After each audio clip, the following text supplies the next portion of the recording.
Hello, everybody. Good morning or afternoon or good evening or good night, depending on where you are located. My name is Sébastien Lafont. I am professor here at Obo Academy University, and I am also the director of the EDISS Master Program. So I want to welcome you all to this very first webinar for the next application round. And we also have here with us Mikaela. Yes, hello to all. My name is Mikaela Strömborg and I work administratively as a project coordinator for this EDISS program. And then we also have one of our colleagues online, Bogdan. He's traveling right now, so his internet connection is eventually not that stable, but he will also help us to answer any possible questions you might have in the Q&A chat. I am sharing already now the presentation with all of you. So while I am presenting, you are very free to already ask questions in the Q&A. So you should find the Q&A tool at the bottom of the Zoom window, and you are very free to already now ask questions, or at least along the presentation. So I will start with sharing with you a set of slides that gives you an overview of a very short overview of the program and some information about the upcoming application round. And after that, we can have a more live interactions, and we will try our best to answer as many questions as we can, the one you ask on the Q&A chat. So you might already know that, but I still present it to be very clear. So EDISS is an Erasmus Mundus master program, which is delivered by 4 European universities: Obo Academy University in Finland, the University of the Balearic Island in Spain, the University of L'Aquila in Italy, and then Mälardalen University in Sweden. It's a 2-year master program where all our students have to study in 2 different universities. And at the end of the program, our students graduate with 2 master degrees, one from Obo Academy University, and the second one from one of the 3 specialization track that we offer in the program. What you will learn, what you will get in EDISS is, first of all, knowledge and holistic view on different AI and machine learning approaches. You will get knowledge and experience in data science and software engineering. The way we organize our curriculum and offer our courses is or give you the possibility to combine both theoretical and practical knowledge in those 3 main fields that is covered by the program: AI, machine learning, data science, and software engineering. At the same time, because we are a Mundus program, it also helps you to really step out from your comfort zone and live in 2 different international environments in 2 different. The overall structure of the program is the following. So for the start of the studies for the next intake, that will be in August 26. So all EDISS students start the first year at Obo Academy University in Finland, where you get the data science package. What we have also mandatory for all of our students in first and second years, it's a winter school, which is organized every year. So all our students attend 2 winter schools. Then we have, between the first and the second year, we have a mandatory internship during the summer for all of our students. And after the first year, then our students are divided into 3 different possible paths. One in Sweden, industrial machine learning, software engineering; one in Spain, computer vision and intelligent system; and then one in Italy, in model-driven machine learning and software engineering. I mentioned the internship. So the internship, it's at least the length of the internship is at least 2 months. And the internship is done in cooperation with one of our associate company. I have a slides about that a bit later.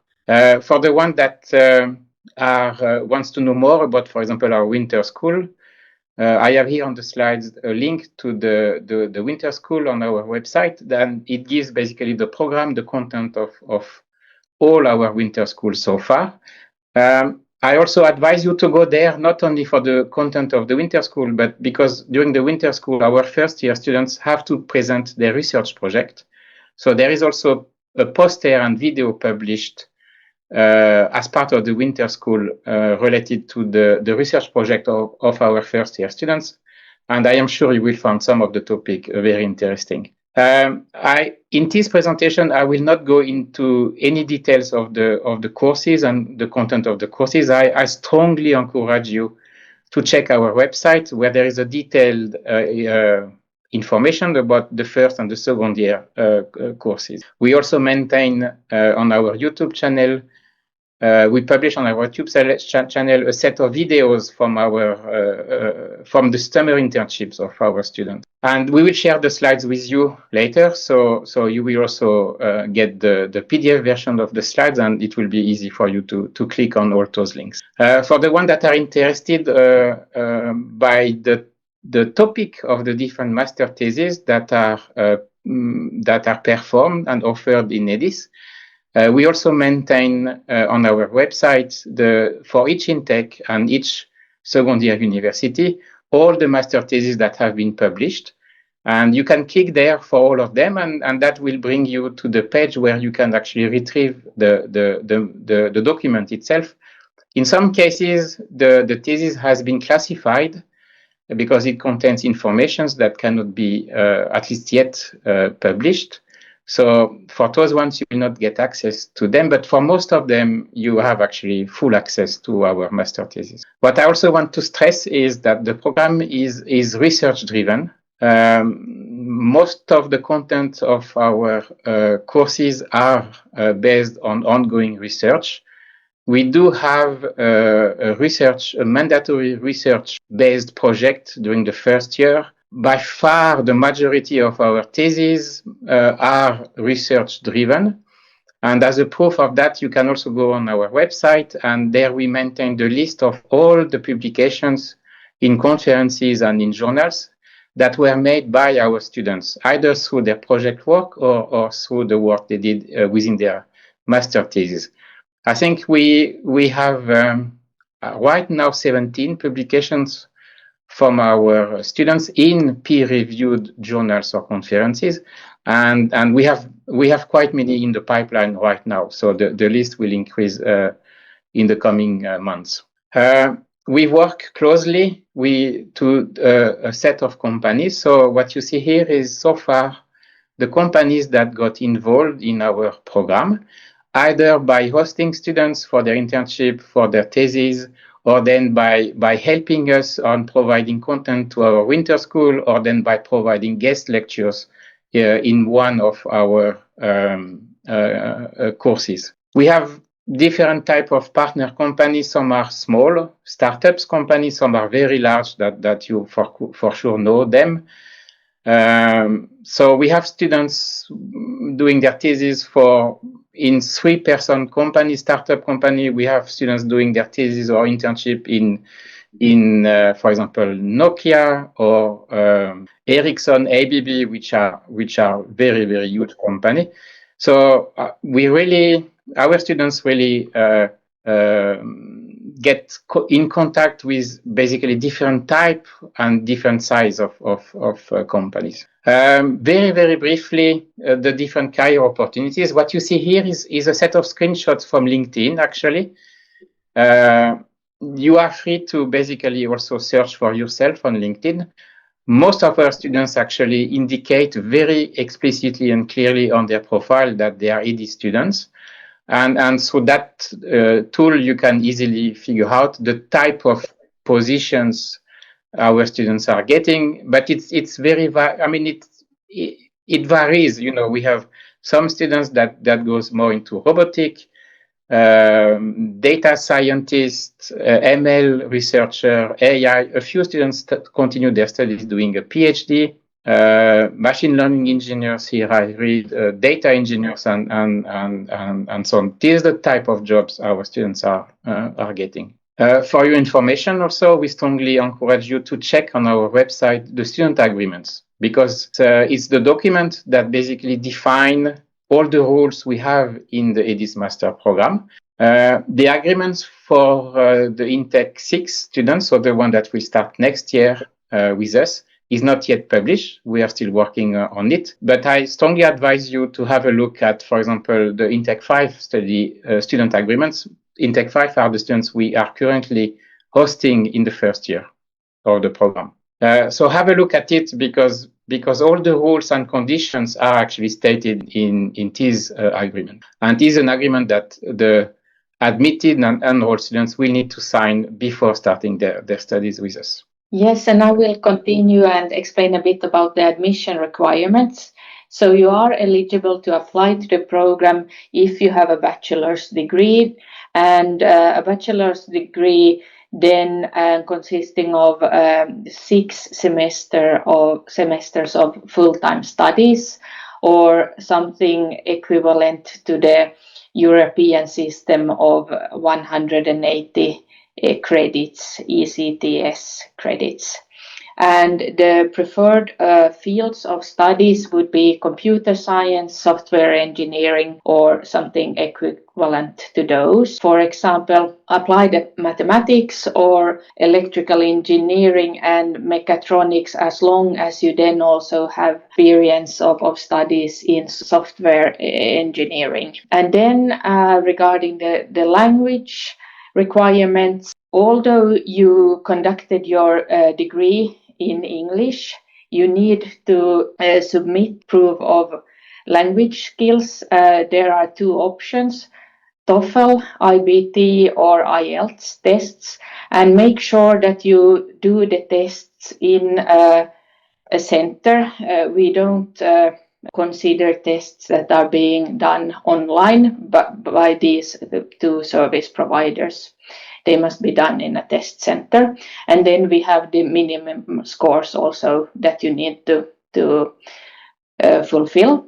And the only ones that are exempted from this is the ones that are from the countries mentioned here. So Australia, Canada, New Zealand, UK, USA, Switzerland, and any EU, EEA country. We have them listed on our webpage, so you can check there. And if you are from one of these countries, and if you there studied to your degree in English, so both criteria need to be fulfilled. I stress this also, that make sure that you do fulfill this language criteria, because if you don't, and if you hand in some own test, you will not go further into the academic evaluation. So it is very important. Yes, and then we can continue with the next slide. So the participation cost for Intake 6 would be 9,000 euros per academic year if you are a self-funded student. But now we open on Monday the application round for scholarship students, and that means that this cost is guaranteed then and paid for you. And that the participation costs includes the tuition fees of the first year of studies, as well as the second year of studies, and the costs combined with the studies. It also includes the healthcare and accident insurance costs, and the cost for participation in the winter school. And in the winter school, what is being paid then for the participants is both the travel costs and the accommodation costs. Yes, and as I earlier mentioned, the first application round will open now on Monday, and that is also maybe the most attractive ones. And it closes then on the 8th of January 2026. And in that round, you can apply both for the Erasmus Mundus scholarship. We will have it on a different slide here soon and explain what is included in that one. And then also another scholarship that we can provide from the programs part, we call the EDISS scholarship, and we will also soon open up a bit more what that is about. And you, by filling in this one application, you apply to both of these, and the best ones are chosen for the Erasmus Mundus scholarships, and the next ones are chosen for the EDISS scholarships. And after that, we still have a second application round that opens on the 25th of February and closes on the 11th of March next year. And that is the tuition fee waiver scholarships. So that means that the participation costs that I just presented, those are waived for the students admitted in this round, but other costs need to be paid by the students. And then we have a third application round for self-funded students that will open then the 14th of April and closes on the 20th. Yes, then I will continue with presenting you the scholarship in more detail. So our first set of scholarship is the Erasmus Mundus scholarship, of course, because we are an Erasmus Mundus program. So the scholarship is open to students from all countries, and it covers for the participation costs, so 9,000 euros per year. It's covered by the scholarship. It also provides a monthly grants to the students of 1,400 euros per month over the 24 months of the program, maximum 24 months. So the value of the scholarship is 51,600 euro over the length of the program. It also, of course, contains the health insurance coverage. The EDISS program is providing healthcare insurance to all students, and it also, of course, contains the participations to the two winter schools. For the next application round, we expect to be able to distribute from 8 to 9 in total Erasmus Mundus scholarship. The EDISS program is also offering EDISS scholarship. So those are our own scholarship. There is not that many Erasmus Mundus program that is able to offer their own scholarship. This is something we can do in EDISS. And the EDISS scholarship covers the tuition fee, so contributions to participation cost, 9,000 euros per year. It also provides a monthly grant of 800 euros per month for the first year, for the first 12 months of the program. For the second year, it provides a monthly scholarship of 310 euros per month. But for the second year, all of our EDISS scholarship holder students are eligible also for the Erasmus Plus Mobility Grant, which is provided by Obo Academy University. And this mobility grant is around 500 euros per month. So if you take that into account, the total is also a bit more than 800 euros per month. It also provides health coverage, health insurance, and participations to the two winter schools. And the value then of the EDISS scholarships is a bit above 31,000 euros over the length of the program. We have, for the first time for Intake 6, a third type of scholarship, EDISS tuition fee waiver scholarship, which is all of our scholarships are open to students from all countries. The tuition fee waiver scholarship, as its name is indicating, covers only the tuition fee participation cost of 9,000 euros per year. It also includes the healthcare insurance and participations to the two winter school. So the value is 18,000 euros, a bit more than that if you take the healthcare and the winter school. We expect to be able to distribute 8 to 10 tuition fee waiver scholarship. I forgot to mention the numbers for the EDISS scholarship. For the EDISS scholarship for the next intake, we expect to be able to distribute 4 to 5 scholarships in total. Yes, that was it. That was it about the 3 different scholarships that the EDISS program is offering. Yes, and then I can continue again, and now we focus on the application period, the first one for the scholarships that was just presented. So the application period opens now on Monday, the 3rd of November, and closes in January, the 8th of January 2026. So you have time to prepare and make sure that you start on time, because there is a lot. There is the application form, and then there is the required additional information that you upload in attachments, and those you need to carefully plan and make sure you have enough time to provide us with them. For example, the required language tests and also the recommendation letters from your professors could be those that typically take a bit more time. So please do check our admission requirements and what we list there in order to start planning and to make sure that you provide us with all the needed information. Then we also on our webpage explain a bit about the procedure of the application process. Then we have some specific country-specific requirements. Some of you, based on which country you live in, need to provide us with some additional information. That varies quite much from country to country. So please go there and check what is required from applicants from your country. And those are requirements we have in Finland for all applicants from the same countries. It's not just something that was created by the EDISS program. And then many applicants are also curious to know how are their applications being valued, and that you can have a good overview on if you look at the evaluation criteria, and there you will in fact see that the academic merits is the one that is the most important and will give you the most scores. So that's another useful information that you find there under admission. But yes, there we have listed 3 steps.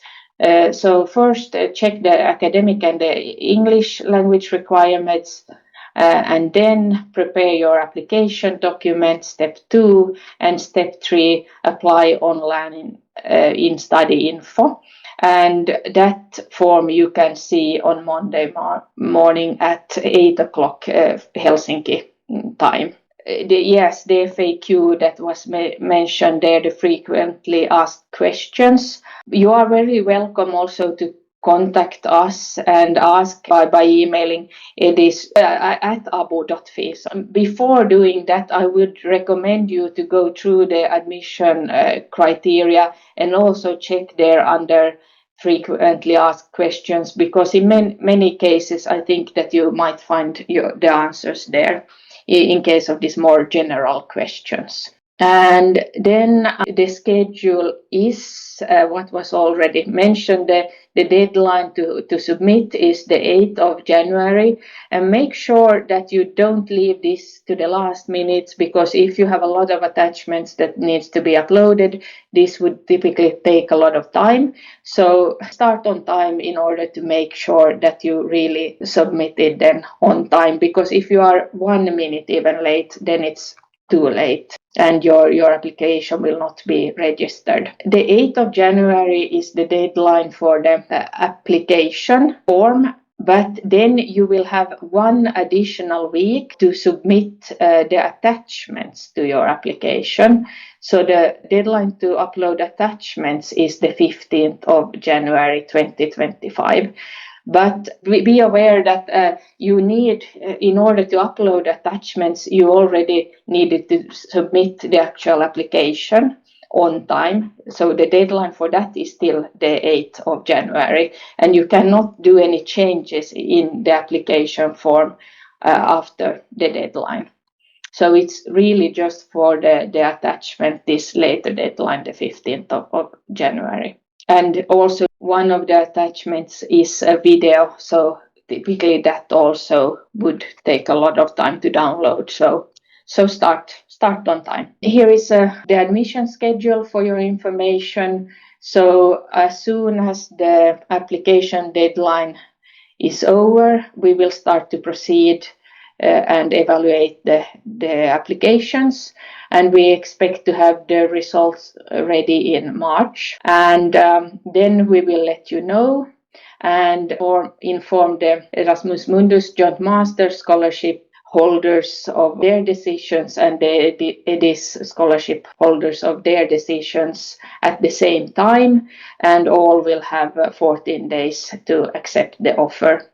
And then if someone wouldn't, of the admitted ones, wouldn't accept the offer, then we give it to the next ones in the waiting list. But this we do automatically. You don't need to contact us, because our kind of point of view is that since you applied, you are all interested and are automatically on the waiting list. And then when you now hand in the application, everything is done online. You don't need to physically send us anything. But those that are admitted to the program, there are two categories that need to send us physically some information, and that I will go through now. So some of you did not, when applying, have your final degree yet, and can still apply as long as you graduate before the end of July next year. And if you are in this group, you now apply with a statement from your university describing your situation, and then come back to us when you have received your degree certificate, and have the university to send that to us physically. And it should be here at Åbo Academy University in Turku, Finland, at the latest, the last day of July. And then another category that needs to provide us with physical degrees are the ones with the country-specific requirements. So then again, what I already mentioned, please check what are the regulations for your country, and then you follow that. And then you have your university to send on your behalf what is required to the EDISS program office, and we need to have that information at the latest by the end of July. Yes, and then bring with you the original documents when you come to Finland in August, late August, when we start our studies, and then they are being monitored once more. Yes, so that was all from my part for now. Yes, then I can continue.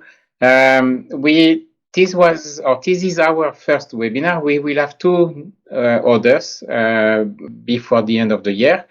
The next one is the 10th of November, and then the following one, the 17th of December. Each one has a separate registration form with a different Zoom link. You are very, very free to attend and enroll for one of the two, next one, or even both of them. So, but you need to understand that you need to register for each one separately.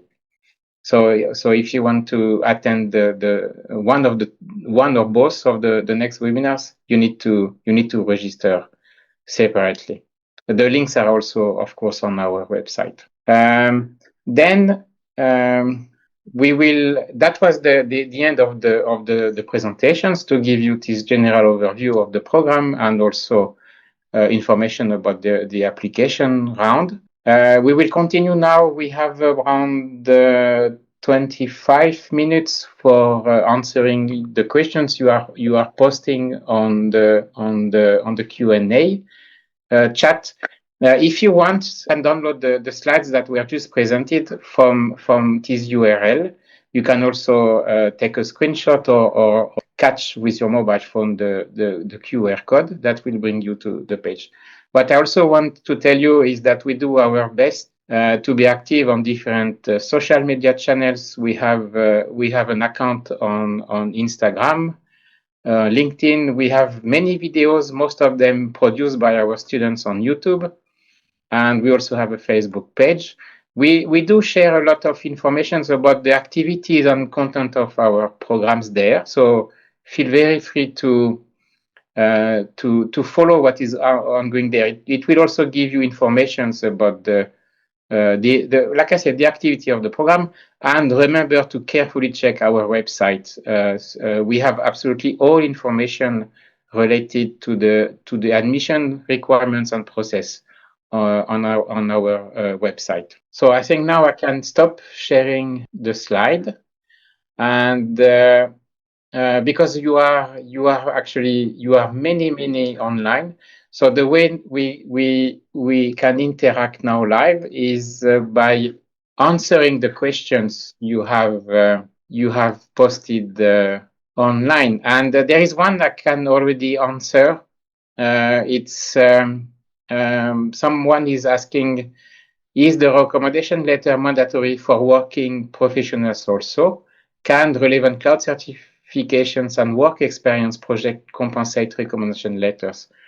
The recommendation letters are mandatory, so absolutely all applicants have to upload 2 recommendation letters, and they have to come from academics.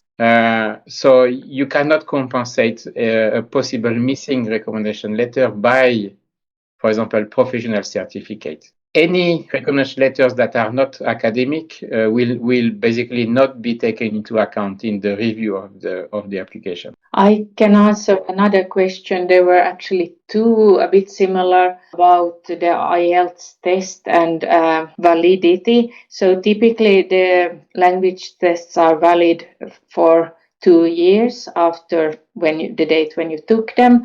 And then we have in our criteria, because we start with the evaluations after the deadline to submit the attachments. So make sure that for 14 days after that, so 14 days after 15th of January, your language test results are visible in the database of the service provider. And then throughout the years, we also noticed that sometimes they have been valid a bit longer than these 2 years, but that you need then to check with the service provider. But we accept what we see in their databases. There's another question I can answer.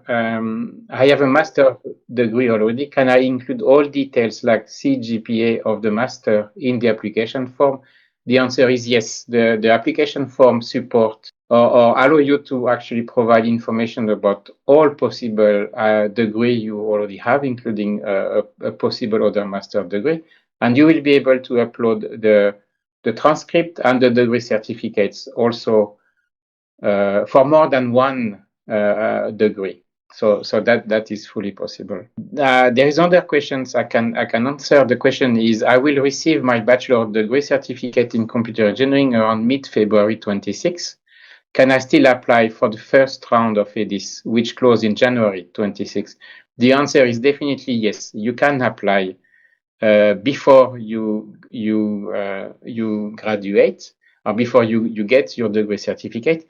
The only strong requirements and condition is that you graduate by the end of July 2026. And if by the application deadline you don't have yet your degree certificate, you can upload a certificate that basically states the status of your studies, where you are, and when is your expected date of graduation. And I can answer the question that was already answered here by Sebastian. So there will be 8 to 9 Erasmus Mundus scholarships given in this round, and in addition to that 4 to 5 EDISS scholarships. And then we have a question by one participant. Are there any recent application fees introduced this year? But we are an Erasmus Mundus program, and therefore we don't charge the application fee. Yes, yeah, that's a good question, because all other Finnish-based master program will charge application fee for most of the applicants, starting from or at least for next year. But because we are a Mundus program, we will not charge any application fee. There is a question: what distinguishes a top-ranked EDISS applicant from one who is merely qualified?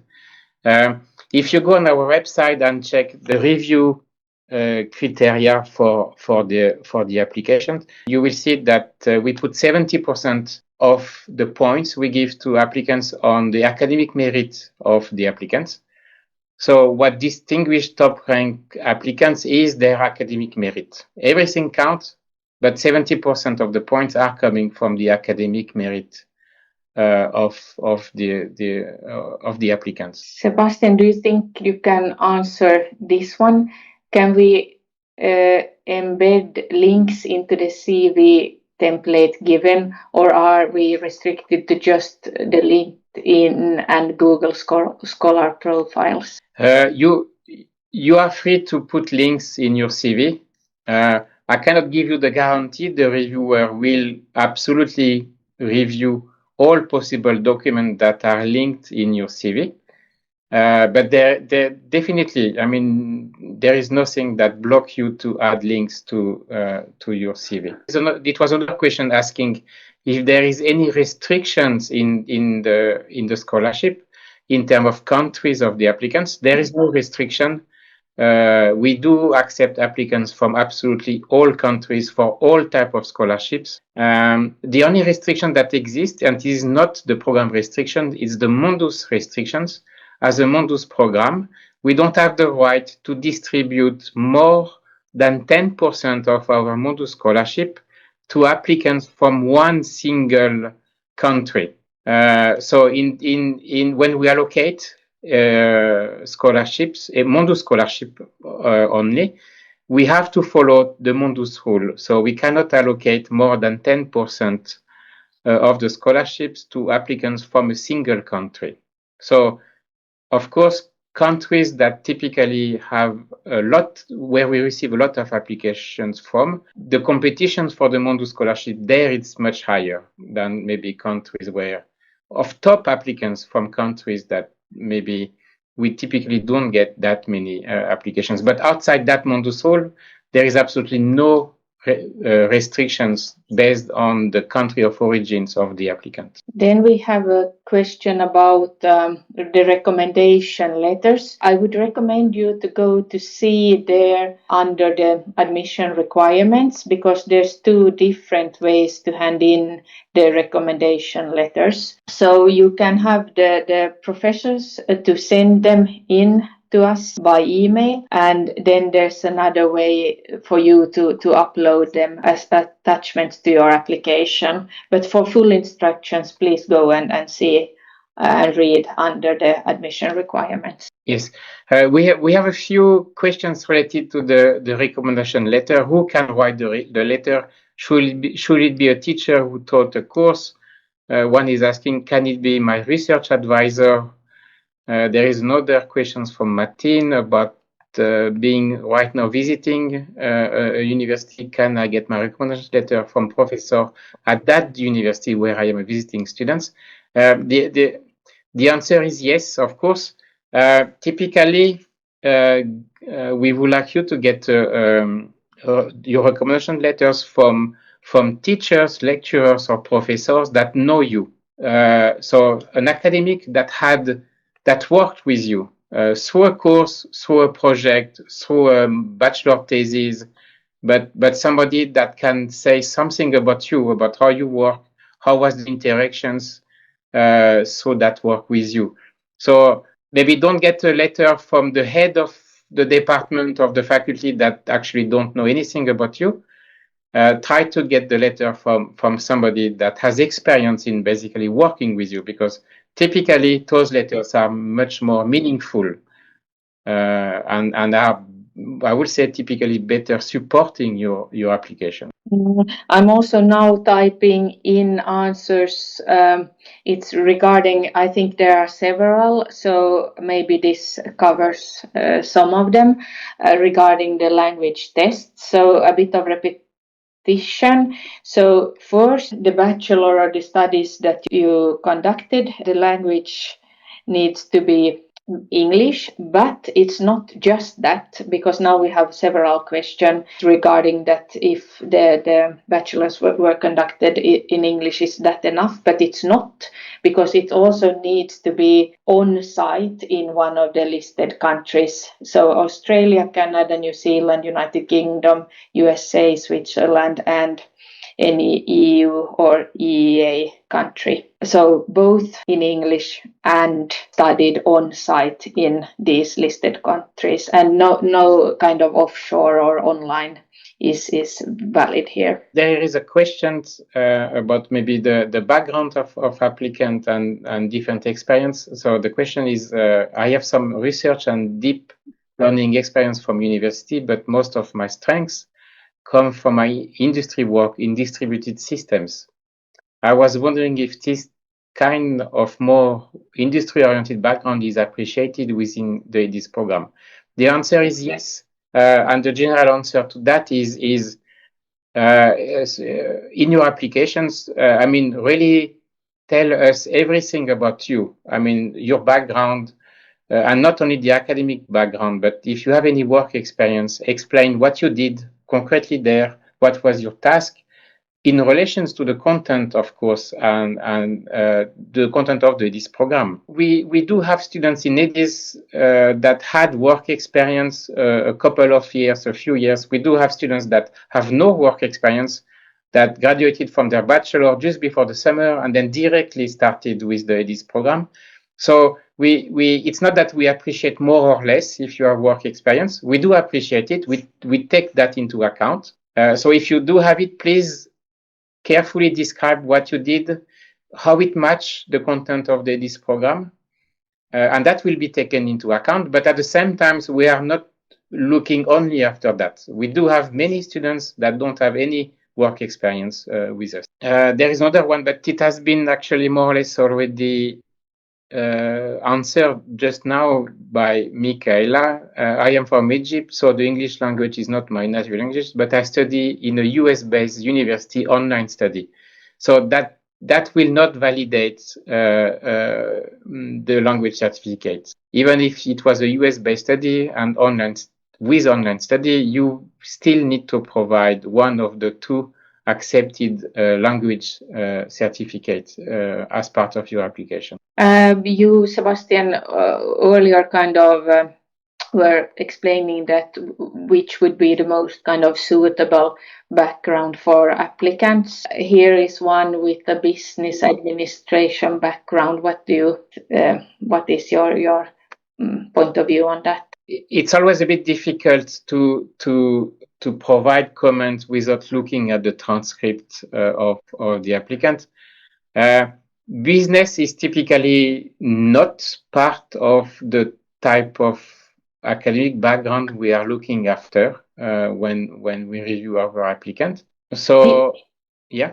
So sorry that I interrupt a bit, but this person also mentioned, but I don't know to which extent though, machine learning course outside the university the person used a bit of Python.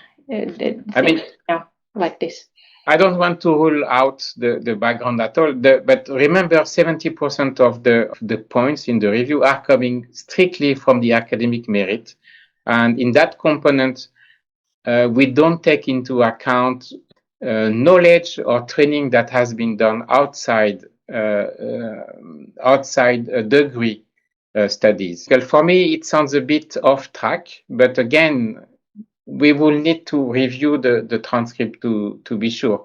And we did have in the past, and we did enroll students that had degree certificate, a bachelor degree in mechatronics, for example, but had in their transcript actually a relatively strong component in software engineering. Yes, and that was fully compatible with the EDISS program. We have several students that have a bachelor degree in electrical engineering, but with a strong component in software engineering as part of their studies. So, yeah, that will be my answer. I can continue with another question here to clarify. A person asking that are applicants still considered for the EDISS scholarships, if not awarded the Erasmus Mundus scholarship? And the answer to that one is yes. So these are both included now in the application that opens on Monday. So by applying, you are automatically applying to both, and the ones with the highest scores will automatically be offered the Erasmus Mundus scholarships, and the next ones in line will be offered the EDISS scholarship. There is a question, so online bachelor degree is eligible to apply. Is a bit difficult also to answer without looking at the document. Typically not, actually. Typically, if you have an online degree, it's typically not eligible. But again, there might be exception to that. It really depends a lot of the degree certificate itself and who was the university providing that degree certificate. There is another question. What kind of experience should I mention in the relevant international experience section of the CV? If I am studying in a country different from my home country, does it count as the international experience? The answer is yes. If you have studying, if as part of your bachelor, for example, studies, you went abroad and took courses in a partner university, this is something you definitely need to mention it in your CV. Mentioning it in the CV is not enough. You need to also provide all all proof. You need to provide the transcript from this maybe hosting university that prove that you did courses there. So yes, you have to. I strongly advise you to mention that in your CV. But that will not be enough. You also need to provide the proof that this experience happened. Could you, Sebastian, maybe take this? I was thinking that this might interest many. So 8 to 9 scholarship means only one scholarship per country, right? Does this apply for the EDISS scholarship of 4 to 5 also? Yes, that's a very good comment. Yes, typically because of the Mundus rule of 10%, it basically means one Mundus scholarship per country of origin. This does not apply to the EDISS scholarship. And then I can take, there is one more specific regarding the language criteria, one with a dual degree, but it's not clear which kind of level of degree, one from a university in the UK, but here in general, again, it needs to be the secondary school or bachelor on site in UK. And then the other one from Malaysia, but Malaysia is not listed, so that would not be okay. But the UK, when it fulfills the other kind of requirements on being on site and bachelor's or secondary education. There is another question from Martin. Do applicants who applied earlier have a higher chance of being accepted? Definitely not. We wait the application deadline to start the review process. So applying on the first day versus applying on the last day from the review process, it does not change absolutely anything. Then there is a question, how long does the application process typically take? That I understand it's on our side.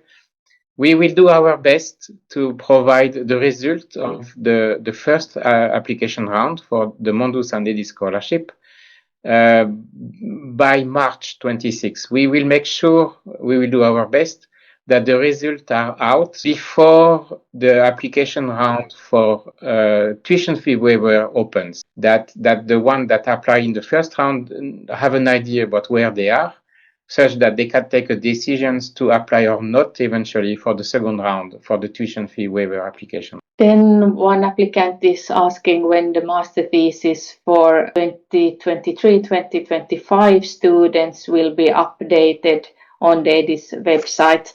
We hope it will be soon.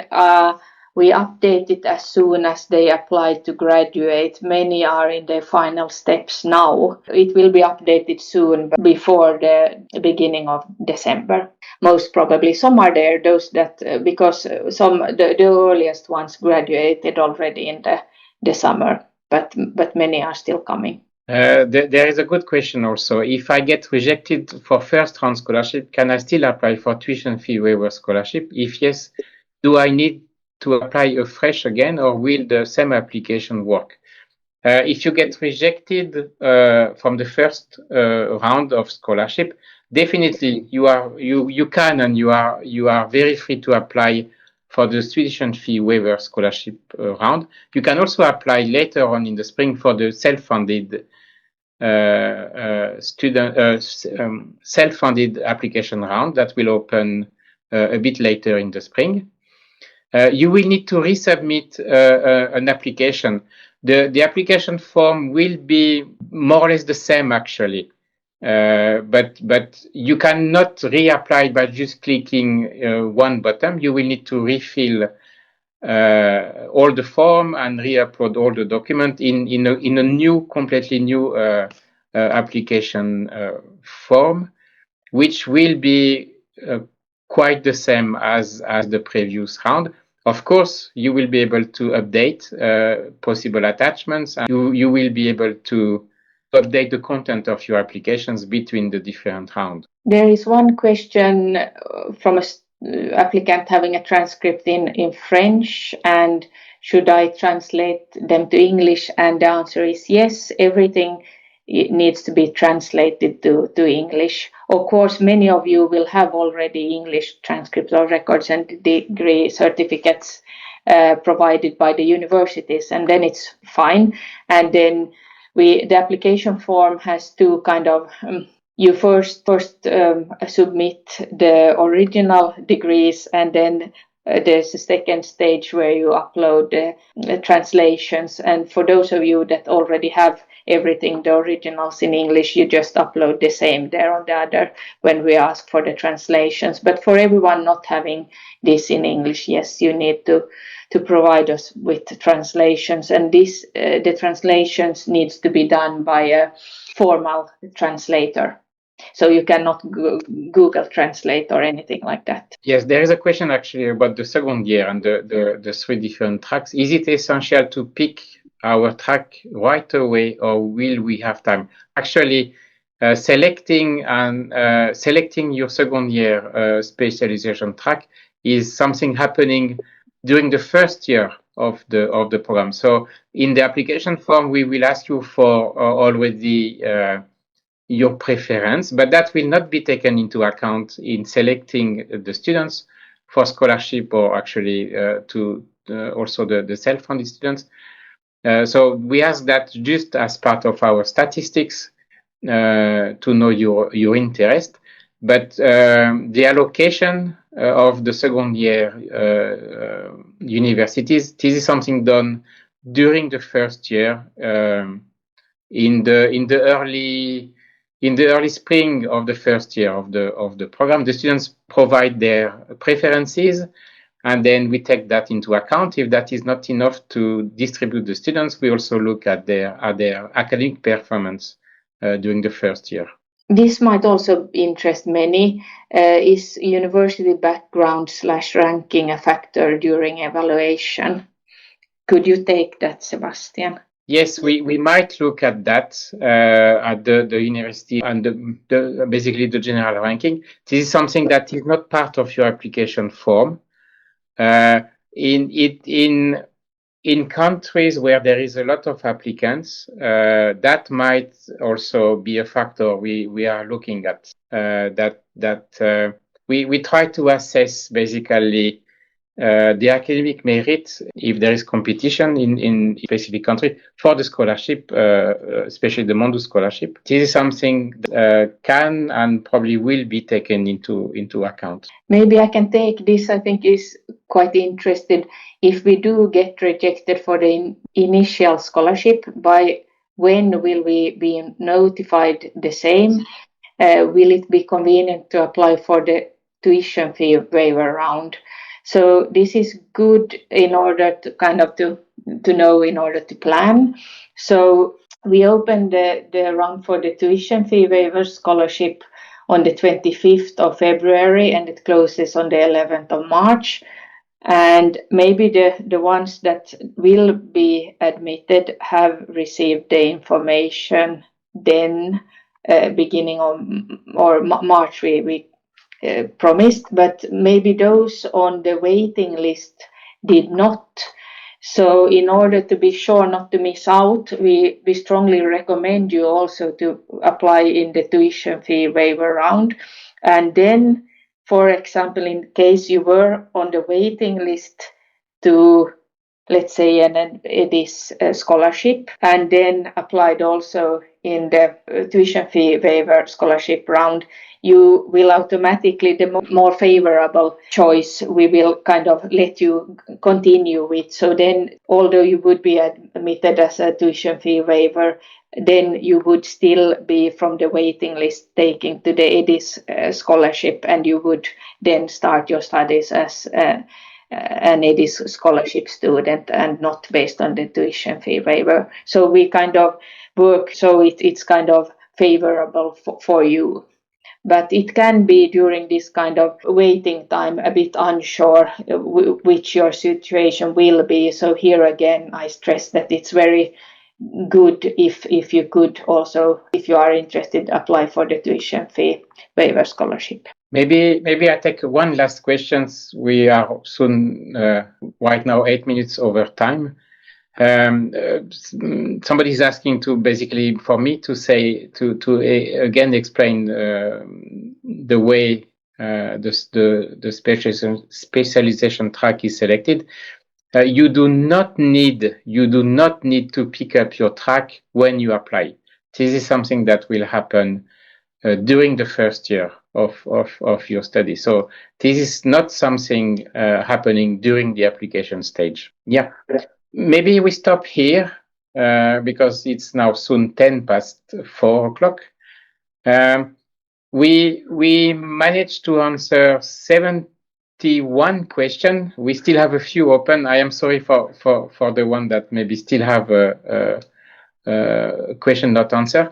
I strongly recommend you, if you still have questions later on, to join our next webinar. If it's something very urgent, feel free to contact us by email. We do our best to answer you as quickly as possible. The closer we will be from the application deadline, typically the more requests we get on our inbox. So the longer it might take to get a reply, but be sure we always do our best to reply you as quickly as possible.